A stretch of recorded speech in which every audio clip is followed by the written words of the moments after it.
আসসালামু আলাইকুম। এই গাছগুলোকে পর্তুলিকা বলে।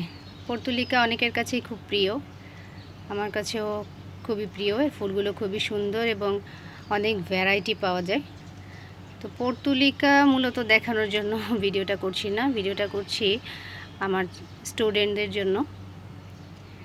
এখানে আমরা যে পর্তুলিকাগুলো দেখতে পাচ্ছি, এটা মূলত আমি ব্যালকনিতে লাগিয়েছি এবং এটা ভেতরের দিকে রাখা। এখানে পর্যাপ্ত আলো বাতাস আসে না।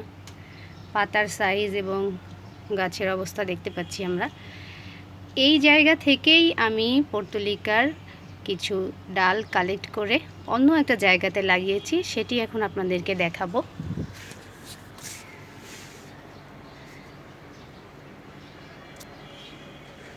দেখতে পাচ্ছেন হয়তো, এগুলো খুবই সুন্দর, এমনকি এতে কুড়িও এসেছে। বেশ স্বাস্থ্যবান গাছ। শুধুমাত্র ডিফারেন্স হচ্ছে এটিকে আমি ঠিক এভাবে বাহিরের দিকে ঝুলিয়ে দিয়েছি এবং পর্যাপ্ত আলো বাতাস সবই পাচ্ছে।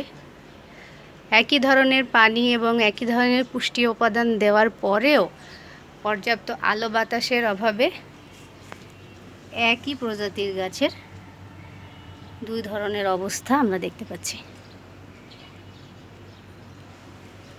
তো এটা থেকে আমরা উদ্ভিদের বৃদ্ধি, পুষ্টি, এগুলোর উপরে আলো বাতাস, এটার প্রভাব স্পষ্ট বুঝতে পারবো।